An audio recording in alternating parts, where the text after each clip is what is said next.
গোটেই ৱৰ্ল্ডৰ ৰাহুল গান্ধী ঘূৰি আছে, কোনো ছোৱালীয়ে তেখেতক পচন্দ কৰা নাই।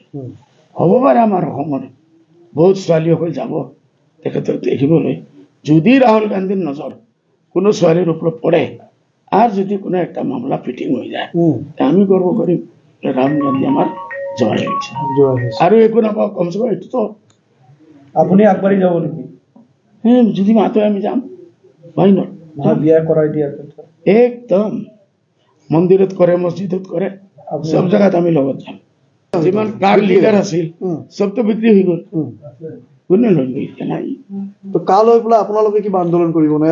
আমি আন্দোলনকাৰী নহওঁ, আমি আন্দোলনকাৰী নহওঁ, আমি চিৰিয়াছ পলিটিচিয়ান।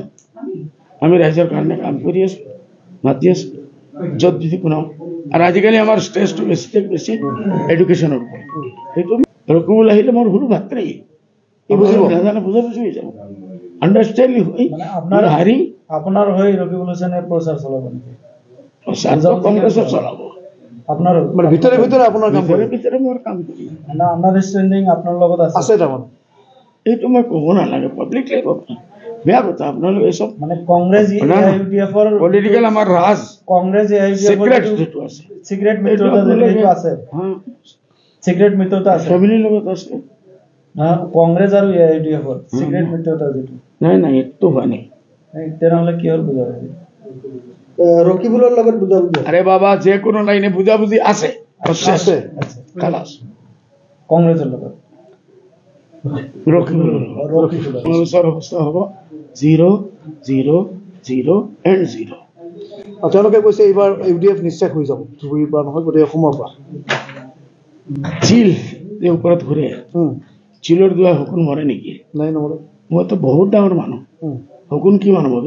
5 কিলো, মৰতো 100 কিলো, এনেও মৰি যাব খালি। চিলৰ দুৱাই শকুন মৰে। আমি 6 মাহ আগৰ পৰা কৈ আছো, তেখেত এজন ব্যৰ্থ প্ৰেচিডেণ্ট আৰু তেখেতৰ চাকৰি এই ইলেকশ্যনৰ ৰিজাল্টৰ পিছত কংগ্ৰেছৰ পৰাই যাব। পৰামৰ্শ কি দিব, কি কৰা উচিত? আমি একো নকওঁ, ডুবনেৱালা নাও আমি তাক বেচাবৰ চেষ্টা কৰোঁ, সেইটো নকৰিম। পৰামৰ্শ কিয় দিম, নিদিম।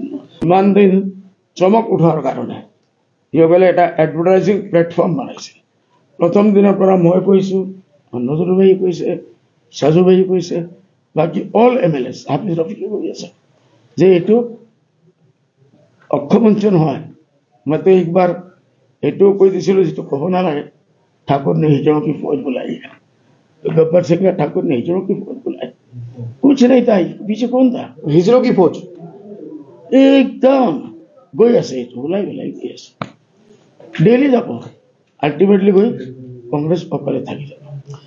ৰকিবুল হুছেইন সাহেব ফাইনেল ধুবুৰীৰ কাৰণে আমি ৱেলকাম কৰিছোঁ। তেখেত মোৰ ভাতৃ হয়, সৰু ভাতৃ। যোৱা ৰমজানত আমি একেলগে তেখেতৰ ঘৰত ইফতাৰ কৰিছোঁ, তেখেত আহি মোৰ ঘৰত ইফতাৰ কৰিছে। তেখেত যদি আহে এটা বুজাবুজিৰ বিচাৰত ইনশাআল্লাহ। আৰু চামাগুৰিত এতিয়ালৈকে তেখেত হাৰা নাই, হাৰিলে কি মজা লাগে ৰসগোল্লা, সেইটো এইবাৰ গম পাইছে। মই কৈছিলোঁ কি ৰাহুল গান্ধী আহিব, য়াং জেনেৰেটিভ, নেহৰু খানদানৰ ফেমিলিৰ মানুহ, ইন্দিৰা গান্ধীৰ নাতি, যদিও হ'ব পাৰে গোটেই ৱৰ্ল্ডৰ ৰাহুল গান্ধী ঘূৰি আছে, কোনো ছোৱালীয়ে তেখেতক পচন্দ কৰা নাই।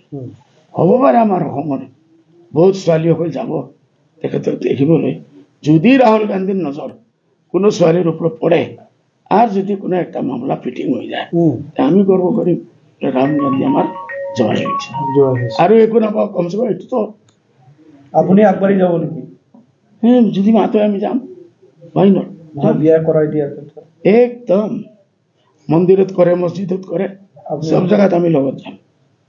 কৰিব ক'ত? মন্দিৰত কৰিব, ফালতু মাত মাততে লাগে না।